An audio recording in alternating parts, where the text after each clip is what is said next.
Hei, cek, gede kak, gede.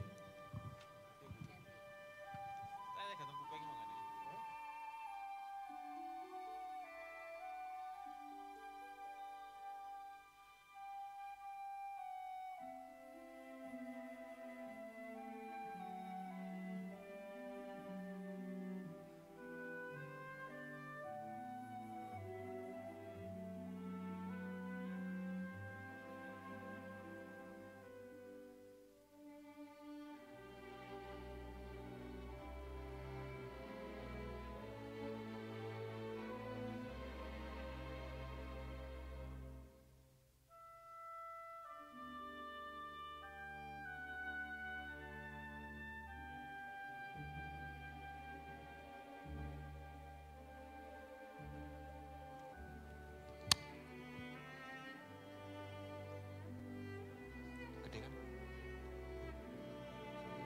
Mas, ntar mas ya. Aku cuma ngecek ini doang. Tak matiin dulu. Hei, hei, hei, 1 2, hei 1 2. Oke, oke, sip. Jempol, udah.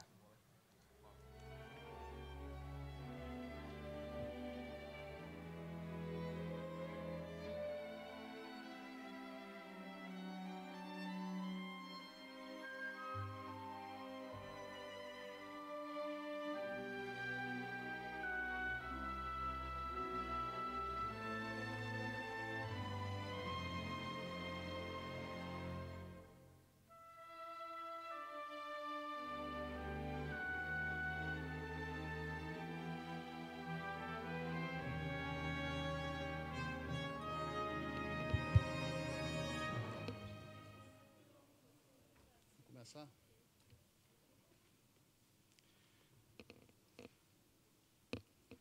So good afternoon to everyone. Thank you very much for being here tonight for our constituents meeting.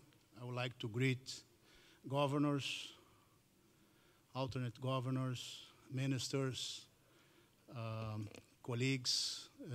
This is our biannual meeting, I should say, and it's very important at this juncture to first of all to thank you, ministers, for your support.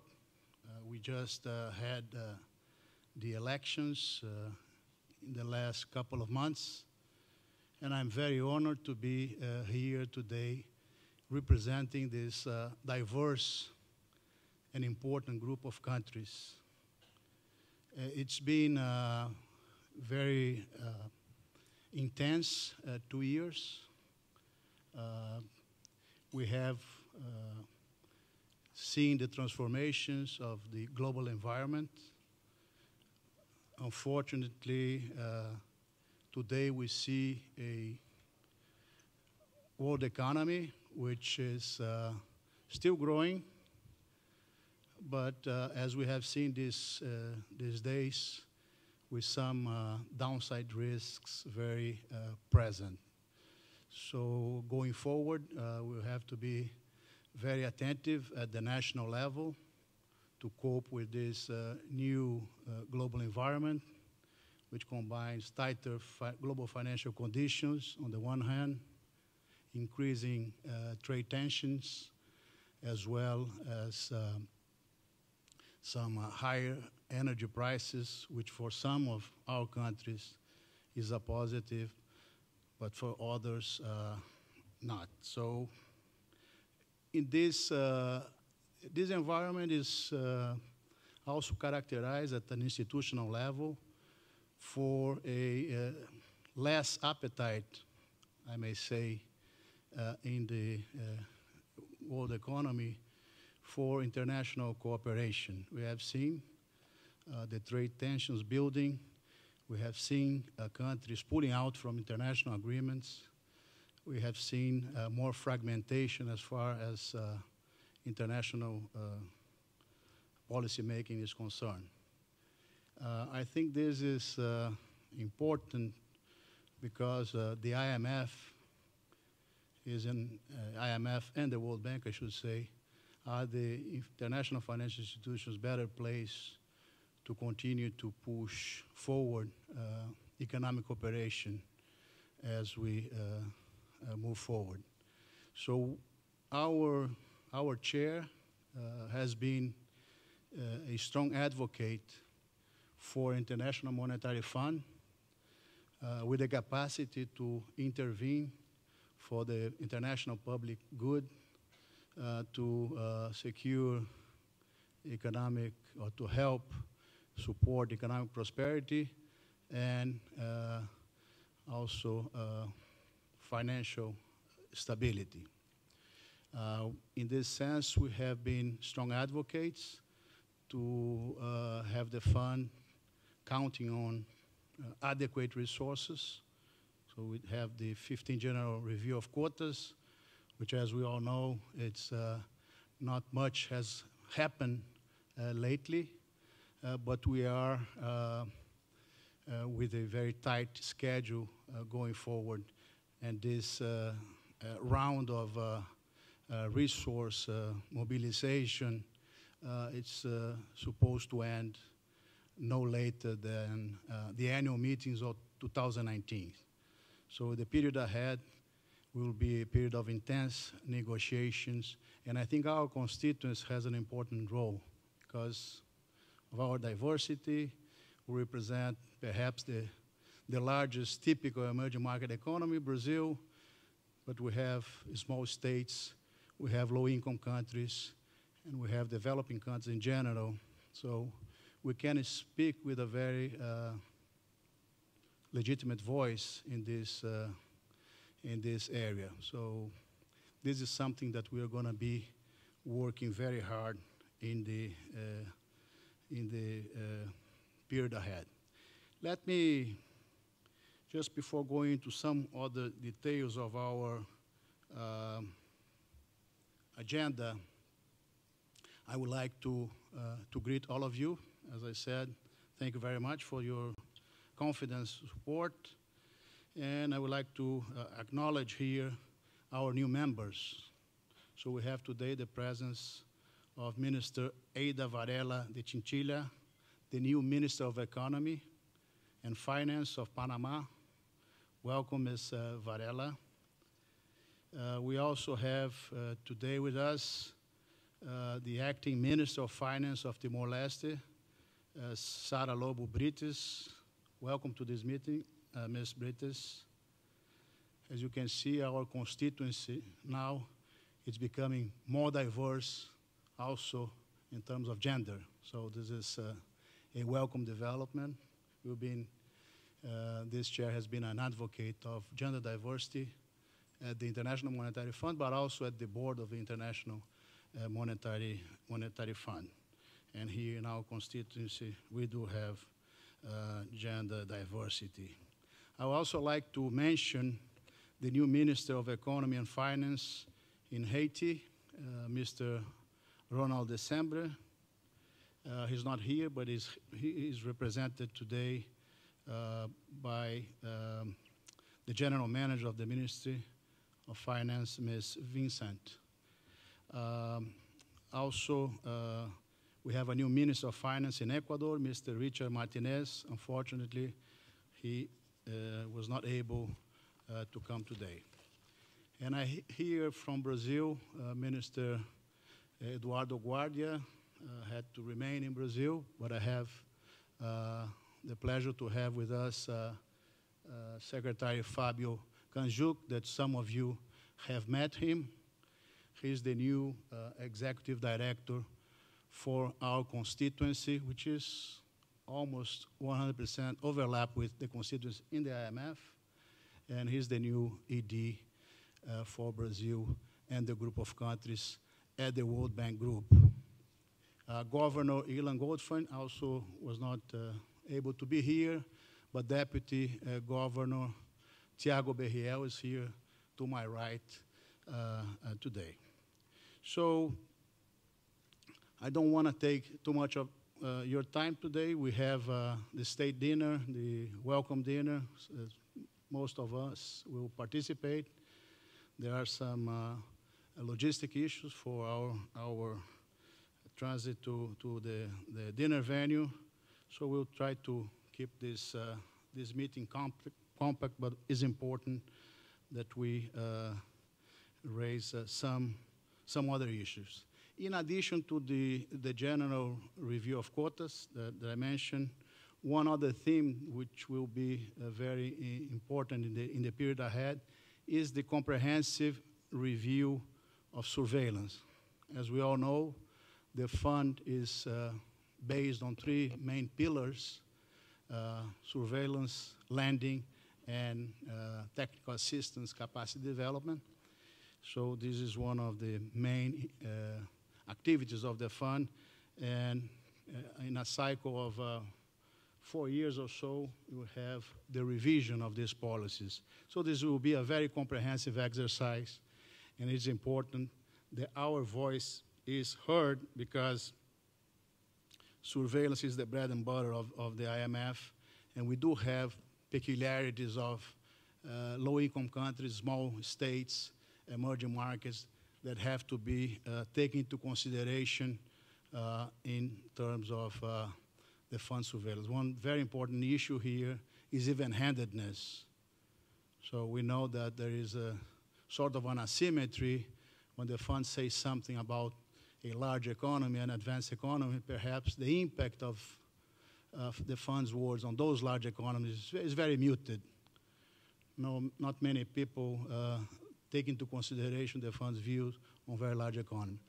But when you talk about an emerging market, which it's open to the capital flows, has to finance itself in the international markets, the words of the fund have a different impact and meaning.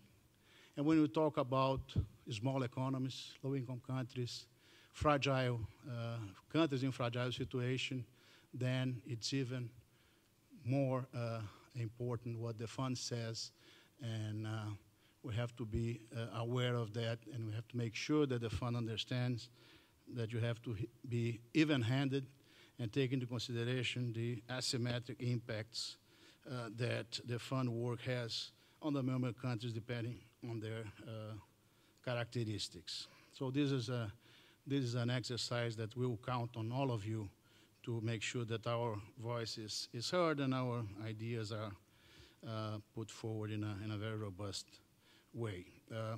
The other issue is with respect to the lending toolkit, the adequacy of the lending facilities and access limits, in particular to low-income countries. So this is a review which is ongoing, and the views of this chair have been clear. The current toolkit and the access limits do not yet respond effectively to the needs of the membership. This is valid not only to low-income countries, but also to small developing states. So far we have had limited progress in this camp, but we are pushing hard to make sure that we have adjustments on those facilities that are better tailored for small states and for low-income countries. The issue of withdrawal of corresponding banking relationships is an important issue for many countries in this constituency. Not much has happened in this area, but we continue to play the advocate role to make sure that this issue remains high in the agenda of the fund. I think perhaps the good news is that the situation has not deteriorated since our last meeting, meaning that countries have been able to retain correspondent banking relationships, although we have seen issues of higher costs in the relation with the external markets. The other important issue on the agenda is this Fintech area, which, as we all know, yesterday the fund has launched the Bali Fintech agenda with the high-level principles. And I think here we, from different perspectives, have seen this issue as an important opportunity to deepen access to financial services, but also there are financial stability considerations that we have to be aware of. And now with the fund entered this camp, I mean, the fund is not a standard setting body, so we do have the standard setting bodies that are dealing with this issue, but the fund has this characteristic of having a almost universal membership and having a lot of power to convene in those matters. And I have defended in the board of the institution that yes, there is a role for the fund to play in this issue, because even though all the standard setting bodies have put a lot of effort and countries have put a lot of effort in designing regulations and policies in fintech, the fact of the matter is that today we still have a lot of fragmentation and a lot of diversity in how countries approach this issue. So the fund has the capacity to say, perhaps, put together the best practices in the area. And so this is an agenda which I'm sure some of you will request fund advice going forward. And so I think this is an important one. The other important issue is that we are reviewing at the fund is the capacity development strategy. This is an area of the fund which is well appreciated by the membership. It's not different in our constituency, and our chair has defended that the fund should follow a tailor-made approach and to focus more on technical assistance, particularly on having on-the-ground experts to help not only to improve the technical assistance and the capacity development, but also help authorities in the implementation phase. So this is being discussed today, is going to be discussed in the following quarters at the IMF. So it's important to have these in mind. One other, I think, important issue has to do with the role of the independent evaluation office of the IMF. So the idea of having an independent evaluation office is to be able to learn with our policies and improve the effectiveness of the fund going forward. We do have recently in mid-year we discussed an external assessment of the independent evaluation function of the fund. There was an important document which was issued by a panel, an external panel, led by Donald Kaberuka, former president of the African Development Bank, and some other colleagues from central banks around the world, where they look into how effective is the independent evaluation office of the IMF. And the main conclusions was that with respect to independence, the IO of the IMF is considered to be highly independent, with the capacity to choose the topics under revision and to recommend changes for the fund operations and policies. What it was not so much impressive in the work of the IO of the fund is the traction, especially the learning culture. Still, there is resistance from the staff of the fund to incorporate those lessons into the operations, into the policies of the IMF. So we are working on that, how to give more traction to the work of the Independent Evaluation Office so that the institution, the IMF, can learn with its experience and increase the effectiveness of its operations. So this is an important issue. Just to conclude, before I open the floor for ministers and governors and colleagues, I wanted to say that these shifting global conditions that we are discussing, and we just came from the introductory session of the IMFC today, and the view of the chair has been one that there is a global factor, which is a combination, as I mentioned before, of tighter financial conditions, normalization of monetary policies, in particular in the United States today, has been well communicated, gradual, but nevertheless has raised the cost of financing for countries.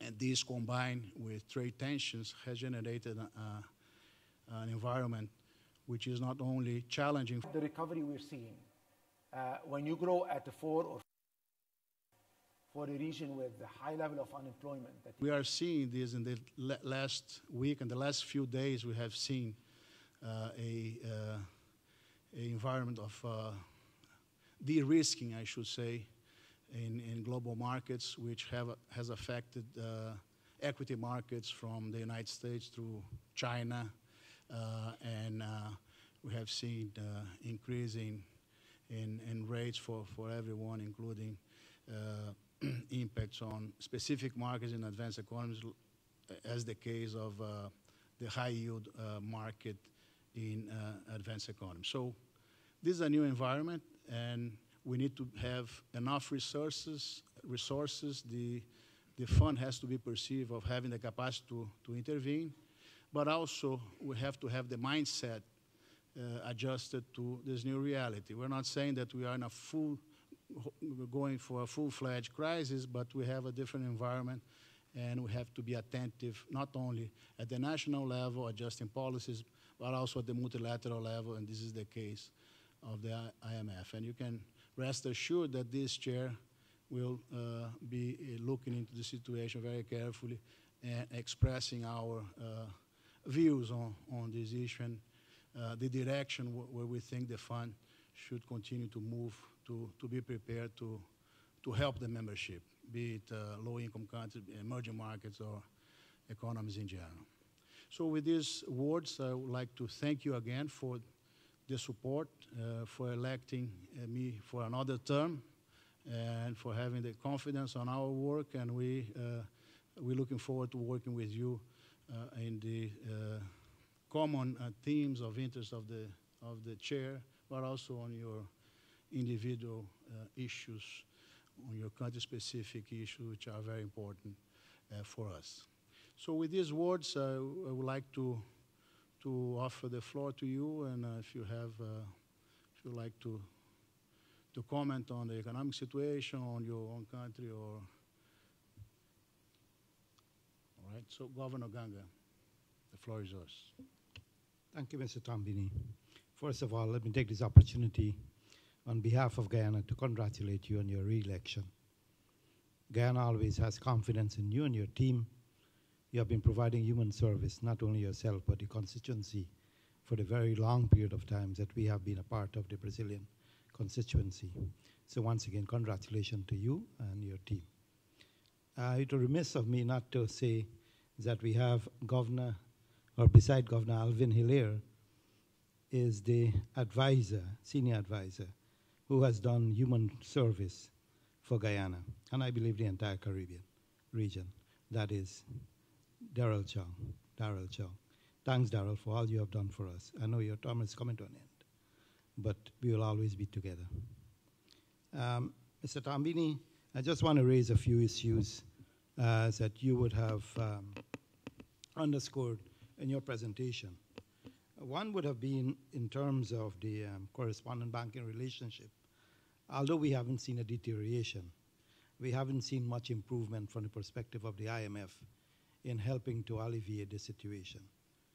So I am very wary of the fact that when we have a forum The IMF finds people who can speak their language and beat their drum. And we don't get anything from that. We have to be very, very forthright in terms of saying what exists and what we expect. As you know, we have been discussing this issue over 3 years, and we haven't gotten anything better than we had had then. Not to say that it's not deteriorating, we haven't had positive result from the fund. So that is one issue that I want to bring to your attention and the constituency's attention. The next thing is the Fintech issue.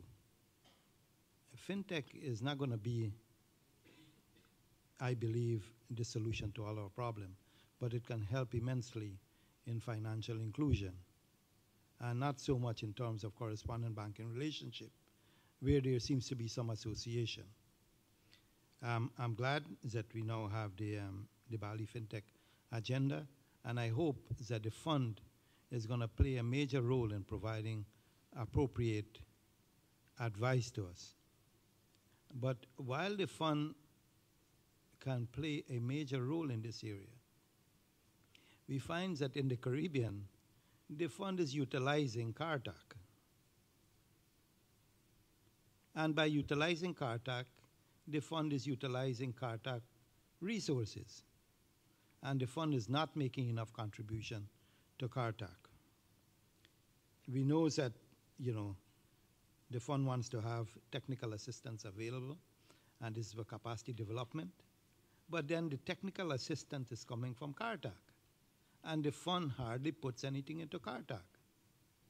The fund contribution to CARTAC is largely from the perspective of its backstopping, and its backstopping is incredibly high, compared to what we used to have before, when CARTAC was being run under the UNDP methodology, which was far cheaper. So the fund, in a way, is really throwing its burden on CARTAC. CARTAC is now $24 million short of what is required to take it through the fifth phase. So I believe that the fund can make a larger contribution, and it will help CARTAC in terms of doing its work in the Caribbean, which, by the way, has been of tremendous success for all the countries in the Caribbean. I also want to commend the fund for the Independent Evaluation Office. This has been something that was in the sister organization for the longest while, and it is, a good measure for effectiveness. As a matter of fact, there have been a number of evaluation report on CARTAC, and those by themselves would have been, something to look at for further fund assistance to CARTAC. But let me take this opportunity to congratulate you again and your team, and I know you are a major voice for all of us at the board and at the IMF higher office. I thank you again. Thank you very much, Governor Ganga, and I mean, we hear you loud and clear. Just for all of us, there are countries here from other regions. The CARTAC is our Caribbean Regional Technical Assistance Center. Governor Ganga is the chairman of the board of CARTAC. So congratulations for that important work that you are doing in this institution. So we hear you loud and clear. We are going to advocate for the fund to step in more forcefully in this initiative. So just to mention to all of you, we'll have a breakfast on Sunday for the Caribbean leaders, including yourself. So it's important that we raise this issue over there. But and the chair and I will personally follow up on this to help secure these important funds. So the floor is open. Governor Dubois.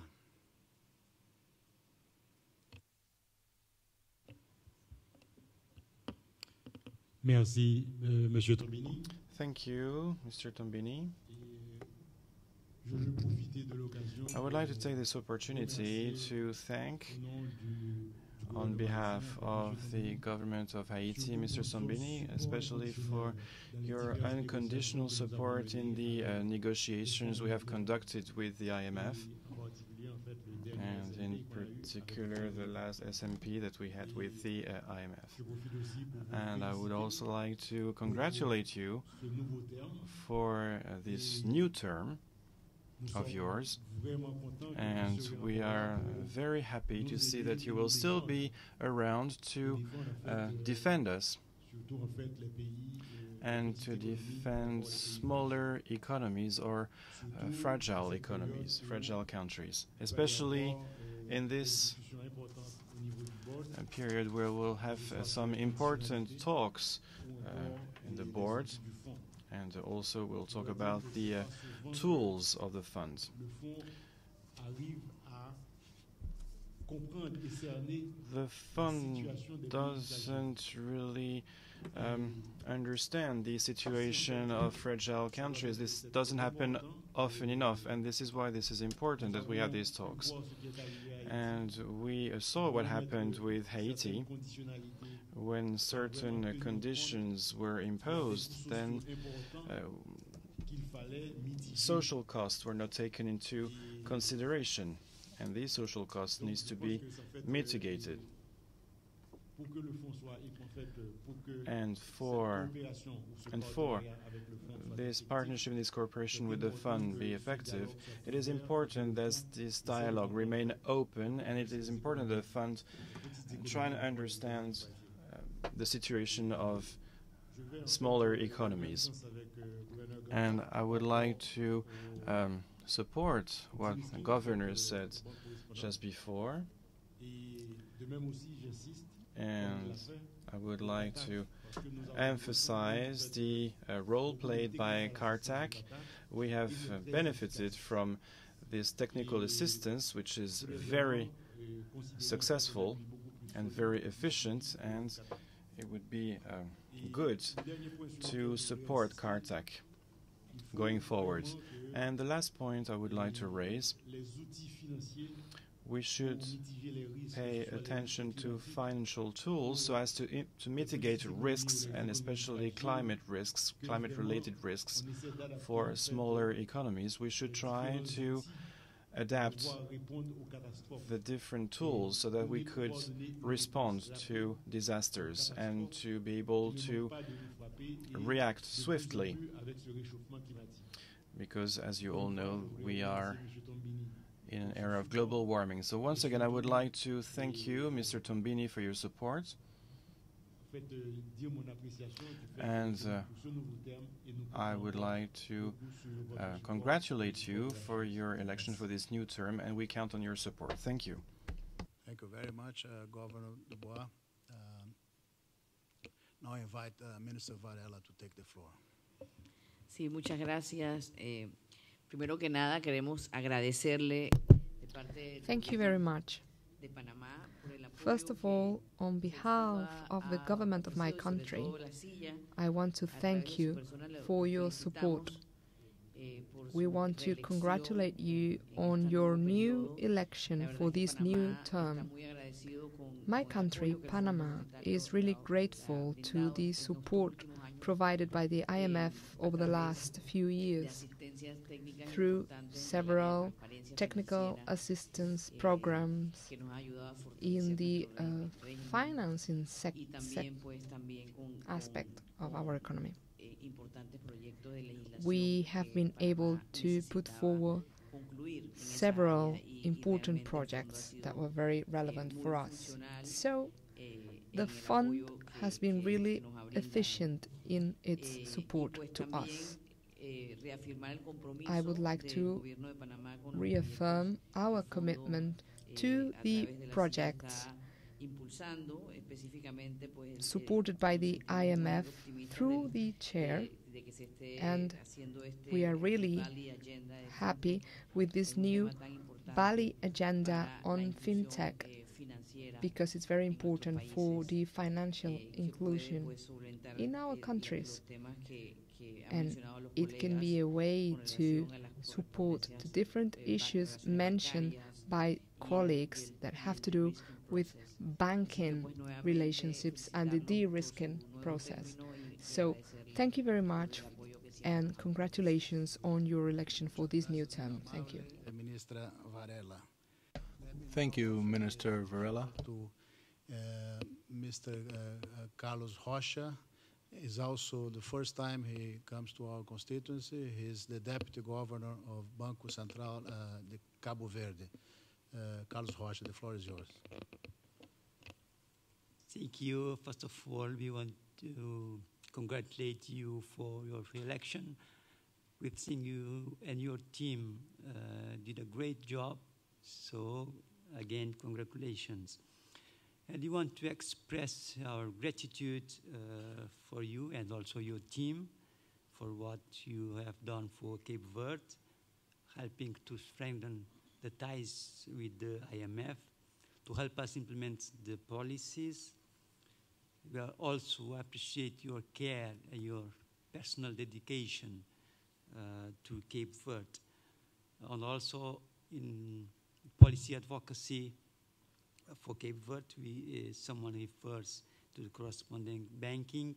It's also an issue for Cape Verde as a country. As you said, things still, they didn't get worse, but we need to improve. But we appreciate your policy advocacy. Also bridging the gaps for in implementing our policies. So just to resume, we appreciate your effort and your efforts, and again, congratulations for your election. Muito obrigado. Thank you very much, Deputy Governor Rocha, for your kind words and for your suggestions today. So now I invite Governor Hiller. Thank you very much. I just wanted to reiterate some of the sentiments expressed by my colleagues for your leadership, and that comes at a price that we want you back. So I know it's not easy because you have a very diversified group of countries, big, small, and different challenges, but we know you're capable of the job, and I want to thank you also for having Daryl under your wing, who has worked with you, and we'll bring him back to the central bank, and he'll contribute even more. So we need to continue supporting each other as a constituency, because once we have a united front, things could get even better. I know on Sunday we are having the meeting with the managing director, and next month a special conference on vulnerabilities. And this is quite important to us because we see even the larger countries, Indonesia, we have the earthquake, tsunami, volcano, and in Haiti recently we had another set of shocks that could affect us at any time. So we want to continue the work in that area. The last thing I just want to reiterate, the issue of technical assistance. I mean, we talked about it with respect to CARTAC, but I think even more broadly it is important, and I'm sure the other countries that have technical assistance regionally would also benefit from strengthening of that area. So we will be continuing to push for a deepening of the CARTAC experience, for maybe the fund to reconsider how it's investing in CARTAC and perhaps push even more in that area. So again, thank you very much, and we look forward to continuing working with you. Thank you very much, Governor. Thanks for your kind words, and certainly capacity development, technical assistance is an issue under review, and I'm going to be a very forceful voice to make sure that the important area improves going forward. Governor Guerzi, the floor is yours. Thank you, Chairman. The mic has been going back and forth. But thank you for the opportunity. I think that by now you know that there is great trust in you, and we also want to congratulate you with well-deserved and most deserved re-election. I'm confident that you will continue to support us, defend our interests with the same dedication that you have shown in the past years. The Governor Ganga, colleague Ganga, has highlighted the problem that we're still facing in the area of correspondent banking. And I think that I know that we are, from all angles, we are trying to express our concerns and stress the importance of resolving this issue. But nothing, so far, I believe we haven't reached, we have not been able to get satisfactory results. I have concerns in that area because of the fact that I think that this problem, of which many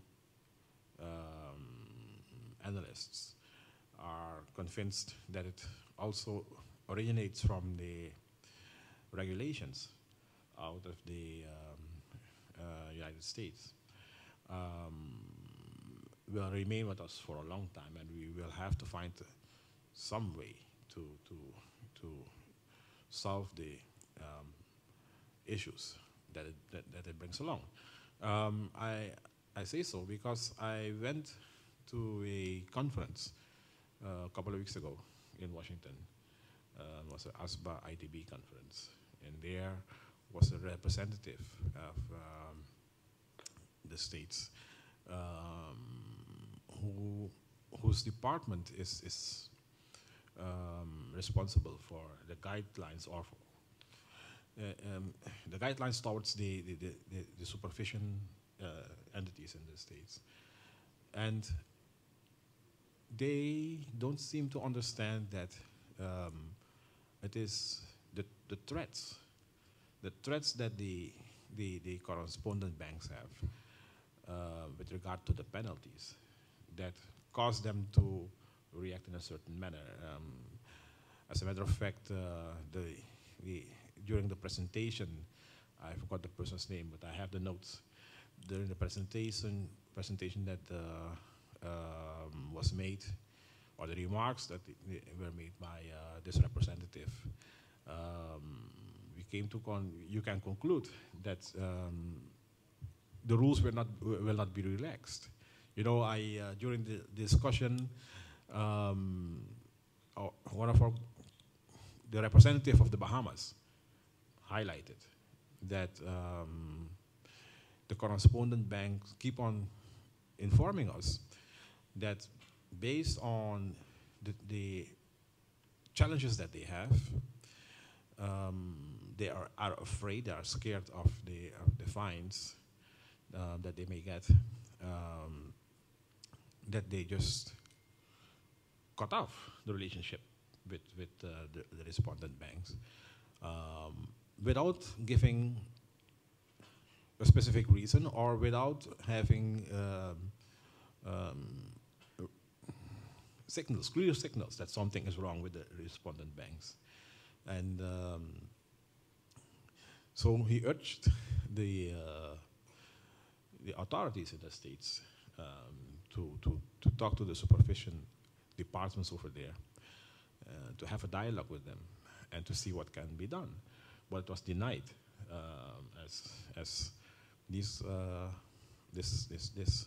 agency doesn't recognize that this threat is there. So it is of a concern, and we will have to find a way to move on. So I wanted to stress this aspect, the importance of this aspect that Governor Ganga has already brought to the table. Thank you very much, Governor Gurzy. I think it's important this your views on the CBRs. We have this impression that the situation has not deteriorated, as you start saying here, by Governor Ganga, Governor Dubois, and Minister Varela, and Mr. Rocha, and yourself have spoken on this issue, which continues to be a threat, as you said. So I'm certain that on Sunday, when we have the Caribbean breakfast, this is going to be one of the issues, and it's important to convey the clear message for management, and we will do our part at the board level to keep the issue high on the agenda. Now I offer the floor to Deputy Governor Thiago Berriel from Brazil. Thiago, the floor is yours. Thank you, Alexandre. I'm going to be very brief. First, I'd like to congratulate Alexandre Tombini for the re-election. And on the part of the Brazilian government, I would like to thank you all for the support on this appointment and this election of Mr. Tombini for the position, and say that we are, again, thankful and open for any suggestions or any dialogue with all of you. That's it. Thank you. Thank you very much, Thiago, for these words. And so I would like to also say that the work of the constituents, of course, you have the ED, but we have all the people that work with us at the office. And I would like to express my thanks initially to our alternates, Mr. Saraiva, Bruno Saraiva, and Mr. Fachada, Pedro Fachada, that you all know very well, and all the senior advisors, and assistants. But I would like to thank particularly some of our members for providing the government advisors, the ones that the members send to our office to work with us. This has been very, very important. And here I would like to thank institutions, Banco Central do Brasil, for sending GPAs for the office, which have been very, very helpful, and also the Central Bank of Haiti, which has been an important provider of Banco Suriname also, and other countries. This is an opportunity, of course, I have costs for the members, but also an opportunity for having your people in the office, so we can talk about that in the future. I would like to make a statement on one important contributor to our office, Mr. Cheong, Daryl Cheong. Governor Alvin has mentioned. I envy you, Governor. You're receiving Daryl back in the Central Bank of Trinidad and Tobago. Daryl has been a force to the office, and we will miss you very, very much. And I'm sure that you'll be in an important position back home, and we continue to in contact with you going forward. I also like to thank Carol. Carol has been in our office from Suriname, and now he's crossing the street. So he's going to be working in our office with Fabio. So Carol, but also looking to the issues of the IMF. So we're going to be working together in the future, and we are sort of in a swap here with Kathleen Florestal from Haiti. She was with Otaviano Canuto. Now she's crossing the 19th Street to our office, and Kathleen is certainly, Governor Dubois will agree with me, is the most experienced economist, Haitian economist, certainly in DC, and we are very happy to have you in the office, now physically in our office at the IMF. I hope I don't leave anybody out. Of course, I'm not going to talk about Frank and the others that are staying here. Manuel, I don't see Manuel here, but but thank you all for for your collaboration. So I think we all have arrangements now. We have this dinner hosted by the president. So I think it's time for us to go there. And once again, thank you very much for your confidence. And I'm looking forward to working with you all in the period ahead. Thank you very much.